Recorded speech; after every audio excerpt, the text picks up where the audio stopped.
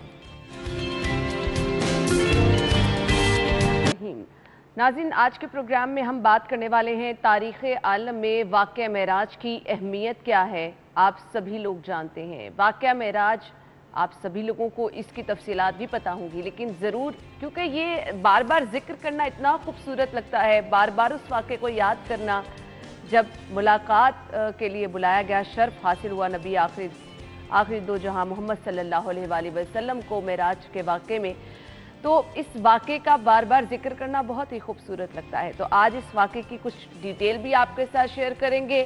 آج کی رات خصوصی عبادت کا اہتمام کیا جاتا ہے، نوافل کا اہتمام کیا جاتا ہے۔ نوافل کے ادائیگی کریں، عبادت کریں، تو کون کون سی چیزیں، کون کون سی عبادت آپ اپنی عبادت کا حصہ بنا سکتے ہیں، وہ بھی ڈسکس کریں گے۔ روزہ جو رکھا جاتا ہے اس دن، اس کی اہمیت کیا ہے۔ ہمارے ساتھ مذہبی اسکالر ہما تقوی صاحبہ موجود ہیں، انہیں خوش آمدید کہیں گے۔ السلام علیکم۔ وعلیکم السلام، کیا حال چال ہے؟ شکر الحمدللہ۔ اچھا جی، سب سے پہلے میں نے کہا سبھی لوگوں کو پتا ہے، پوری دنیا کو پتا ہے کہ واقعہ معراج کیا ہے، لیکن اس کا ذکر کرنا، ایک ایک چیز اس کی بار بار یاد کرنا بڑا خوبصورت لگتا ہے۔ میں چاہوں گی آپ اس پہ روشنی ڈالیں۔ جی، بسم اللہ الرحمن الرحیم، اللہم صلی علی محمد و آل محمد وعجل فرجہم۔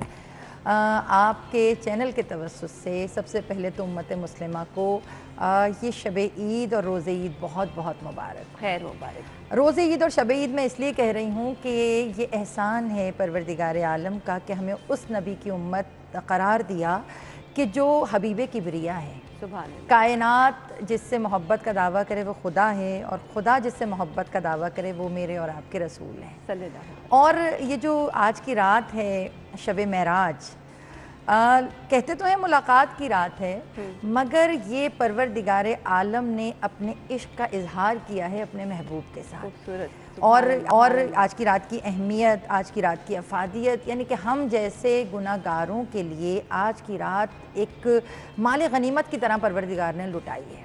اور ایک روایت ہے جس کے راوی ہیں جناب سلمان فارسی، یعنی کہ جنہیں سلمان محمد ہی کر دیا رسول اللہ نے اپنے قرب عطا کر، اور یہ قرب، یہ رحمت جو رسول اللہ نے ان کو عطا کی، یہ ہم جیسے گناہ گاروں کے لیے ایک امید ہے کہ اگر ہم ان کے قدموں میں بیٹھ جائیں تو وہ ہم جیسوں پہ بھی ایک نظر کرم کر دیں گے۔ تو جناب سلمان فرماتے ہیں کہ میں مولا علی کے ساتھ راستے سے گزر رہا تھا، تو راستے میں ایک فقیر بیٹھا تھا، تو اس نے فقیر نے کہا کہ یا علی بہت پریشان ہوں، میرے حق میں دعا کر دیجئے۔ تو مولا کائنات مسکرائے اور مسکرا کے کہنے لگے کہ تم اپنے حق میں خود دعا کیوں نہیں کرتے؟ کہا یا علی آپ موجود ہیں، میں کہاں؟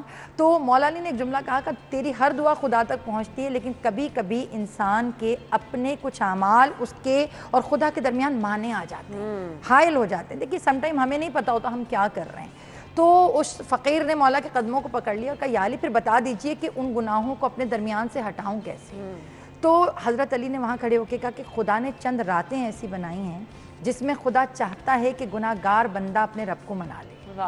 تو جب اس شخص نے پوچھا کہ مولا وہ راتیں کون سی ہیں، تو مولا نے شب قدر کا تو ذکر کیا، مگر اس کے ساتھ کہا کہ شب 27 رجب یعنی کہ 26 کی اور 27 کی درمیانی رات کا یہ وہ رات ہے جس دن خدا اپنی رحمتوں کے دروازے کھول دیتا ہے۔ سبحان اللہ۔ اور یاد رکھیے گا گناہ کتنا بھی بڑا ہو مگر خدا کی رحمت سے بڑا نہیں ہے، اور اس نے بار بار اپنا نام رحمان و رحیم اتنی دفعہ رٹوا دیا کہ آپ کے ہر کام کی ابتدا بھی انہی ناموں سے کروائی تاکہ کوئی بشر اس سے نا امید نہ ہو۔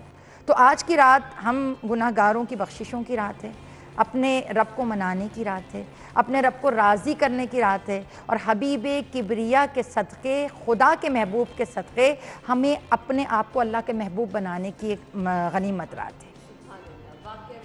میں چاہوں گی ضرور ہمارے ساتھ شیئر کریں، ہمارے ناظرین کے ساتھ شیئر کریں۔ جی، واقعہ معراج جو ہے یہ ہمارے نبی صلی اللہ علیہ وآلہ وسلم کی زندگی، اور جو 1,24,000 نبی آئے ہیں نا، ان 1,24,000 نبیوں میں واحد آپ کا اور میرا نبی ہے کہ جسے خدا نے بڑے انداز کے ساتھ بلایا، بڑے پروٹوکول کے ساتھ بلایا، اور سورہ بنی اسرائیل ماشاءاللہ پورا قصیدہ ہے شب معراج کا، یعنی کہ جس میں پروردگار قسمیں کھا کھا کے کہہ رہا ہے کہ تبارک الذی، کہ وہ خدا متبرک ہے، وہ خدا اعلیٰ ہے۔ کون سا خدا اعلیٰ؟ کہ جو اپنے عبد کو بلا نہیں رہا، لے کر گیا ہے۔ سبحان اللہ۔ یعنی کہ بلانے کا مطلب یہ جیسے چاہو آؤ، مگر جب لے کے جا رہا ہے تو اس کا مطلب یہ ہے کہ پورا پروٹوکول خدا نے سیٹ کیا ہے، اور اس کے ساتھ روٹ اللہ بتا رہا ہے کہ میں ایسے تھوڑی لے کر گیا ہوں۔ اپنے نبی کی جو عظمت ہے، اپنے نبی کی محبت ہے، اس کو میں نے کس طرح کیا کہ براق بھیجا، جبرائیل امین کو ان کے پروٹوکول کے لیے ساتھ کیا، اور پھر اس کے بعد ایسے نہیں لے کر گیا، میں مسجد الحرام سے مسجد الاقصیٰ تک لے کر گیا، اور مسجد الاقصیٰ پر جا کر پھر میں کعبہ قوسین کے قریب لے آیا۔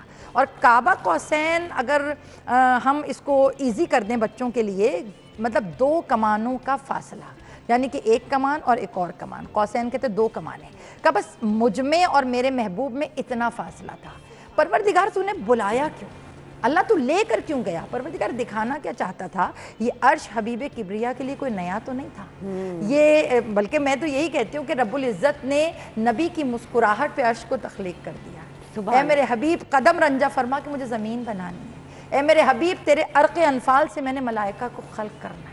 یہ پوری کائنات، حدیث قدسی ہے کہ میرے حبیب تم نہ ہوتے تو میں یہ کائنات خلق نہ کرتا، یہ زمین و آسمان، یہ ہر چیز میں نے تیری محبت میں خلق کی ہے۔ تو معراج میں جب رسول کو لے کر گئے، عجیب مطلب واقعہ ہے کہ جب جبرائیل امی لے کر ہاتھ میں، مطلب یہ تو ایک فرضی بات ہے کہ مہار پکڑی ہوگی، مطلب ایک تصور کرو نا، معراج کا تو بہت مزہ آتا ہے۔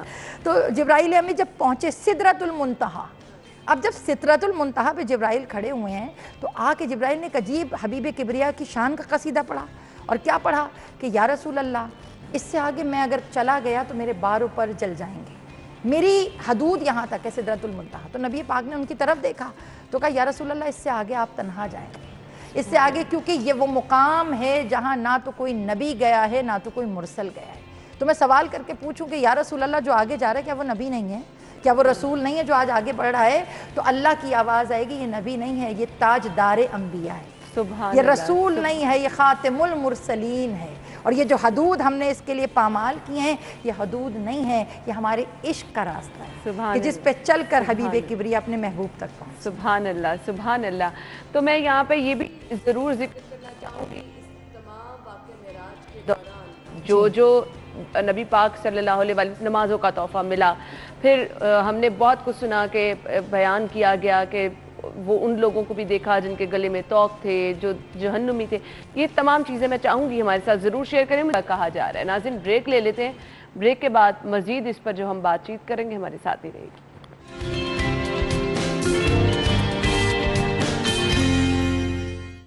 تقوی صاحبہ ہمارے ساتھ موجود ہیں، گفتگو کا سلسلہ ہم آگے بڑھائیں گے۔ آپ صلی اللہ علیہ وآلہ وسلم کو جنت اور دوزخ دونوں کا نظارہ کرایا گیا، تو کیا منظر دیکھنے میں آیا، بیان کیجیے گا۔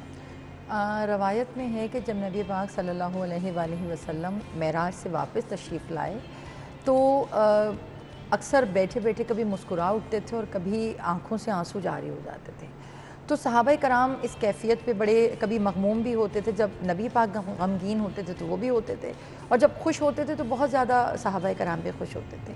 تو ایک دن جو ہیں جناب ابوبکر صدیق رضی اللہ تعالیٰ عنہ، ان سے روایت ہے، وہ فرماتے ہیں کہ ایک دن میں نے رسول کو اسی طرح روتے ہوئے دیکھا، تو میں حبیب کبریا کے قریب آیا اور میں نے کہا یا رسول اللہ، آپ مغموم کس لیے ہیں؟ تو نبی پاک نے اس وقت جملہ کہا کہ مجھے معراج کی رات کے واقعات یاد آ رہے ہیں، تو انہوں نے کہا یا رسول اللہ آپ تو معراج میں اللہ نے کہا تھا کہ میں نے اپنی آیتیں دکھانے کے لیے بلایا ہے، اور یاد رکھیے گا معراج ایک سفر نہیں ہے، معراج کو ہم بہت ایزیلی یہ نہیں کہہ سکتے کہ صرف محبت اور عشق کی داستان، معراج ایک پورا منشور تھا۔ معراج میں اللہ نے روزے اول سے لے کر قیامت تک کی ساری چیزیں نبی پاک صلی اللہ علیہ وآلہ وسلم کے قلب میں اتار دی۔ اور آپ اکثر قرآن میں پروردگار کا انداز تکلم دیکھتے ہیں کہ میرے حبیب یاد کرو اس وقت کو، یاد اس وقت کو کیا جاتا ہے کہ جو وقت پہلے سے آپ کو پتہ ہو۔ میں آپ سے کہوں کہ جی یاد کیجئے پچھلے پروگرام میں کیا ہوا تھا، تو پچھلا پروگرام آپ کو پتہ ہے تو میں یاد کرا رہی ہوں۔ بالکل ایسے تو شب معراج اللہ نے مستقبل، ماضی، سب کچھ نبی پاک صلی اللہ علیہ وآلہ وسلم کو دکھا دیا، اور پورا جو کیونکہ 27 رجب یوم بعثت ہے، یعنی کہ ظاہری طور پر نبی پاک صلی اللہ علیہ وآلہ وسلم نبوت کی مسند پہ ظاہری طور پر بیٹھے، تو وہ بھی تھا۔ ساتھ نبی پاک کو مسند نبوت پر بٹھانے سے پہلے اللہ نے سارا کچھ ان کے حوالے کر دیا، شب معراج۔ تو جو آپ بات کر رہی ہیں کہ جنت و جہنم کے واقعات، روایت میں لکھا ہے کہ نبی پاک ایک ایک آسمان پر جاتے گئے، چوتھے آسمان پر ان کا استقبال حضرت عیسیٰ نے کیا، اور اس کے بعد نبی پاک جب اوپر گئے تو انہوں نے جنت کے جو نظارے دیکھے، اس میں حورین، غلمان اور جو جنت کا سارا تھا، تو نبی پاک نے مسکرا کے پروردگار عالم سے سوال کیا کہ باراللہ یہ کس کے لیے ہے؟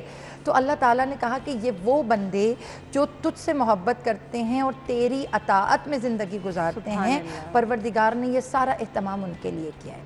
پھر اس کے بعد نبی پاک فرماتے ہیں کہ میں نے کچھ منظر ایسے دیکھے کہ جیسے کچھ لوگ الٹے لٹکے ہوئے ہیں، کچھ لوگوں کو زبانوں میں کنڈا ڈال کر اس سے لٹکایا گیا ہوا ہے، اور کچھ خواتین ایسی دیکھی کہ جو بالوں سے لٹکی ہوئی ہیں، کچھ خواتین کی زبانوں پہ آگ کے شعلے رکھے ہوئے ہیں۔ مطلب یہ باتیں ہمیں کرنی چاہیے معراج میں۔ اگر ہم معراج کا تذکرہ کر رہے ہیں، ہم سب ٹھنڈا ٹھنڈا سنا کے چلے جائیں، غلط ہے یہ۔ نبی پاک کی آنکھوں سے اگر آنسو نکلے ہیں میرے اور آپ کے لیے، تو اس کا مطلب یہ ہے کہ نبی ہمارے لیے فکر مند تھے۔ تو کسی نے پوچھا یا رسول اللہ سب سے زیادہ آپ کو پریشانی کس کے لیے ہے؟ کہا مجھے پریشانی ان لوگوں کے لیے جنہیں زبانوں سے لٹکایا گیا۔ کہا کیوں؟ کہا یہ وہ لوگ، جب میں نے پوچھا جبریل سے یہ کون ہیں، تو انہوں نے کہا کہ یہ وہ لوگ ہیں جو غیبت کرتے ہیں، یہ وہ لوگ ہیں جو اپنی زبان کا بے دریغ استعمال کرتے ہیں، اور یہ وہ لوگ ہیں جو تہمتیں لگاتے ہیں، اور تہمت لگانا میری امت کو زیبا نہیں دیتا۔ ایک جو چیز نبی پاک نے معراج سے آ کر اپنے صحابہ کرام کو بار بار جس سے منع کیا، کہا ایک تم اپنے مومن بھائی سے بدگمان نہ ہونا، دوسرا تم اپنے مومن بھائی پہ تہمت نہ لگانا۔ اب بدگمانی آپ یہ دیکھیے کہ ہماری لائف میں کس قدر بدگمانی ہم شامل کر چکے ہیں، اور وہ بدگمانی کیا ہوتی ہے؟ دوسرا بندہ بدگمانی کا آپ یہ دیکھیں، مثال کروں کہ اگر میں فون نہیں اٹھا رہی تو آپ یہ نہیں سوچیں گے کہ شاید فون میری ایکسس سے دور ہے، آپ کے ذہن میں پہلا کوسچن یہ آئے گا یہ میرا نمبر دیکھ کے نہیں اٹھا رہی۔ مطلب یہ وہ چھوٹی سی چیز ہے کہ جس کو ہم روزانہ اپنی زندگیوں میں شامل کیے ہوئے ہیں۔ تو معراج کا سب سے بڑا جو مجھے میسج لگتا ہے وہ یہ لگتا ہے کہ نبی پاک نے آ کر اپنے صحابہ کرام کو یہ سمجھایا کہ دیکھو مومن سے دل صاف رکھو، کیونکہ اگر دل میں کدورتیں ہیں، دل میں منافقت ہے، زبان چاہے میٹھی کیوں نہ ہو، پھر اللہ اس میٹھی زبان کو بھی ہینگ کر دے گا کہ تمہارے دل میں کدورت تھی اور زبان پہ کچھ اور تھا۔ تو مومن کا مقصد ہی یہ ہے کہ اس کا ظاہر اور باطن ایک ہونا چاہیے۔ بالکل۔ اس کے ساتھ ساتھ جو نمازوں کا تحفہ دیا گیا، میں چاہوں گی وہ بھی ہمیں تمام جو ہے واقعہ بیان کریں۔ کہاں سے سلسلہ شروع ہوا، 50 نمازوں سے اور 5 نمازوں تک آیا؟ دیکھیے یہ جو نماز ہے نا، یہ جو نماز کا ایک انداز ہمیں ملا، آپ اگر پورا قرآن پڑھ لیجئے، پورے قرآن میں تقریباً 70 ٹائم، اور بعض میں جو وسیلوں کے ساتھ کہ فلاں آیت کا مفہوم یہ ہے، اس سے 700 دفعہ اللہ نے آپ کو نماز کی ترغیب دی ہے، اور یہ نماز صرف اور صرف امت محمدی ہی کے لیے اللہ نے مختصر فرمائی۔ اس سے پہلے کسی نبی کو اس طرح پرٹیکولر دن میں 5 دفعہ اللہ کی بارگاہ میں حاضر ہونے کا جو ہے وہ شرف نہیں ملا۔ اب نبی پاک سے پوچھا گیا تھا کہ یا رسول اللہ آپ کو اپنی زندگی میں بہترین چیز کیا لگتی ہے؟ رسول نے کہا واقعہ معراج، مجھے معراج پسند ہے۔ کیوں؟ کہا مجھے خدا سے ملاقات جو ہوئی۔ تو کسی نے پوچھا کہ یا رسول اللہ کیا آپ کا چاہنے والا اللہ سے اس طرح ملاقات نہیں کر سکتا جو آپ نے کی؟ تو حبیب نے مسکرا کے کہا الصلاۃ معراج المومن، کہ جو نماز اللہ نے دے کے بھیجی ہے وہ میرے مومن کی معراج ہی تو ہے۔ اگر وہ خدا کی بارگاہ میں، مطلب اگر میں اور آپ اس خلوص، اس عقیدت، اس محبت کے ساتھ نماز پڑھیں، مجھے مولا کا یہ جملہ بڑا پیارا لگتا ہے رسول خدا کا، کہ جب بندہ اللہ کی عبادت کرتا ہے تو وہ ایسے کرتا ہے جیسے اس کے بہت سے رب ہیں، اور کہا جب خدا اس پہ نظر کرم کرتا ہے تو وہ ایسے کرتا ہے جیسے وہ واحد اس کا ایک ہی بندہ ہے. تو معراج جو ہے وہ ایک ہمارے لیے سمبل اس لیے بھی ہے کہ نبی پاک کو تو اللہ نے اہتمام سے نماز معراج پہ بلایا، مگر نبی کی امت کو دن میں 5 مرتبہ اللہ اپنی ملاقات کا شرف دیتا ہے. اور جب نبی گئے تو اللہ نے خوش ہو کر رسول سے کہا کہ اے میرے حبیب، کیا میں تمہیں ایک ایسا تحفہ نہ دوں کہ تمہاری امت جو ہے وہ میرے قریب رہے اور میں تیری امت کے قریب رہوں. تو رسول نے کہا کیا رسول اللہ؟ نے پوچھا کیا اللہ؟ تو کہا میں تیری امت کے لیے نمازوں کا تحفہ دے رہا ہوں. رسول اللہ نے پوچھا کیا کتنی نمازیں؟ تو بعض روایتوں میں 70، بعض روایتوں میں 50 رکھتے ہیں. تو جب کہا کہ 70 رکھتے ہیں، آپ یہ دیکھیں نبی محبت کتنی کرتے ہیں ہم سے. میں یہی تو بات کرتی ہوں کہ اگر آپ حبیب کبریا کی زندگی کو پڑھیے تو پوری زندگی میں امتی امتی ان کے لفظ پہ رہا، ان کے ہونٹوں پہ رہا کہ بارہ الہ میری امت کو بخش دینا. اور روایت میں ہے کہ جب جان کنی کا عالم تھا تب بھی خدا کی بارگاہ میں صرف یہ کہہ رہے تھے کہ بارہ الہ میری امت پہ رحم فرمانا. بارہ الہ تو نے مجھے رحمت للعالمین بنایا ہے، تجھے اپنی رحمت کا واسطہ میری امت کو جہنم کی آگ سے محفوظ رکھنا. یہ کہاں سے آپ اتنا مطلب محبت کرنے والا نبی. تو جب وہ 70-50 ہوئی تو نبی پاک نے کہا یا رسول اللہ میری امت معاش بھی تو کرتی ہے، میری امت گھر کے کاموں میں بھی مصروف رہتی ہے، تو اللہ تھوڑا سا اس کو کم کر دے. اللہ نے 40 کر دیں. اب جب 40 کی تو نبی پاک نے کہا اللہ 40 میں قربان، مطلب نبی کا انداز بھی بہت خوبصورت ہے، میں تیری عبادت کے قربان، تیری عطا کے قربان. مگر اللہ کیا یہ جو 40 ہیں یہ تھوڑی کم ہو سکتی ہیں؟ تو اب جب کم ہوتی گئیں 5 پر آ کر اللہ نے اس کو روکا. تو آگے نبی نے کیا کمال کیا، یہ بھی آپ کمال دیکھیے کہ اللہ رکعتیں کم ہوئی ہیں، کیا ثواب بھی کم ہوا ہے. تو اللہ کو رسول اللہ کی ادا اتنی پسند آئی کہ جا میرے حبیب، جو 70 رکعتوں کا ثواب ہے نا وہی میں 5 نمازوں کے اندر تیرے بندے کو دے دوں گا، تاکہ تیرا بندہ ان 5 نمازوں میں فضیلت کی اسی معراج پر جائے جو وہ دن میں 70 دفعہ میری بارگاہ میں آ کے جاتا. سبحان اللہ. تو سبحان اللہ، ہمارے پاس کتنا اچھا موقع ہے اللہ پاک سے دن میں 5 دفعہ ملاقات کرنے کا. اور جب آپ اللہ تعالیٰ سے ملاقات کرتے ہیں، اپنے رب کے قریب ہوتے ہیں، پھر آپ بہت ساری چیزیں اپنے رب سے منوا بھی سکتے ہیں. آج کے دن کون کون سی عبادت کرنی ہے ہمارے ناظرین کے ساتھ شیئر کیجیے گا. دیکھیے میں اپنی جو میری بہنیں اس وقت دیکھ رہی ہیں ہمارے چینل کو، میں آپ سے کہوں گی کہ آج کی رات خاص عبادت کا اہتمام کریں. اپنے بچوں کو آج ترغیب دیں، ان کے لیے بہترین لباس نکالیں ان کو، کیونکہ دیکھیں بچوں کو میں اور آپ ہی موٹیویٹ کر سکتے ہیں. بالکل ایسے ہی. اور بچوں کو آج کل ماشاءاللہ ہمارے بچے اتنے زیادہ ایکٹیویٹیز میں ہیں کہ ان کو پتہ بھی نہیں کہ آج ہمارا کون سا بہترین کون سی رات ہے. بالکل. تو میں چاہوں گی کہ والدین سے کہوں گی کہ آج اہتمام کریں، چھوٹی چھوٹی جانمازیں اپنے گھروں میں بچھائیں اور بچوں کو ترغیب دیں کہ آج آپ یہ جو نماز پڑھ رہے ہیں یہ پڑھ آپ زمین پر رہے ہیں، مگر اللہ اس کے صدقے میں آپ کو عرش پر نماز پڑھنے کا ثواب دے گا. آج کی رات کے جو خاص مخصوص عبادتیں ہیں، کنز الاعمال میں جو عبادت درج کی گئی وہ میں تھوڑا سا بتا دوں تاکہ مطلب یہ آپ کو کتابوں میں مل جائیں گی، مگر بعض دفعہ ہم کتاب نہیں کھول رہے ہوتے، کاہلی تھوڑی سی ہوتی ہے. تو آج سب سے پہلے تو غسل ہے. غسل آپ نے کرنا ہے اور غسل کی نیت آپ نے اسی طرح کرنی ہے کہ شب معراج کا غسل یا روز بیست کا غسل کر رہی ہوں قربتاً. جب آپ یہ غسل کریں تو ایک ایک قطرے کے عوض اللہ ہمارے ایک ایک گناہ کو جھاڑے گا اس غسل کے صدقے میں. پھر آج کی رات آپ نے 12 رکعت نماز پڑھنی ہے.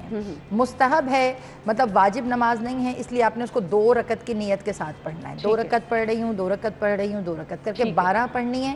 الحمد کے بعد جو سورہ آپ کا دل چاہے پڑھیں، کوئی ایسا مسئلہ نہیں کہ یہ بڑا یا چھوٹا، آپ انا تینا بھی پڑھ لیں تو فرق نہیں پڑتا. یہ پڑھ لیجئے اور پڑھنے کے بعد جب آپ نماز کامل کر لیجئے تو پھر ایک تسبیح آپ نے تسبیحات اربع جو سبحان اللہ والحمدللہ ولا الہ الا واللہ اکبر، یہ تسبیح آپ نے ایک پڑھنی ہے اور اس کے بعد ایک تسبیح درود کی اور ایک تسبیح استغفار کی. بس یہ تسبیح آپ پڑھ کر اور نبی پاک کے وسیلے سے ان کے جود و سخا کے صدقے اللہ تعالیٰ سے اپنے گناہوں کی مغفرت مانگیں، اللہ انشاءاللہ بخشے گا. اور آج کی رات میں سورہ بنی اسرائیل یا جسے سورہ اسراء کہا جاتا ہے اس کی تلاوت، سورہ والضحیٰ کی تلاوت، یہ تلاوت آج کی رات ہم کریں. اور دن میں کل کا جو دن ہوگا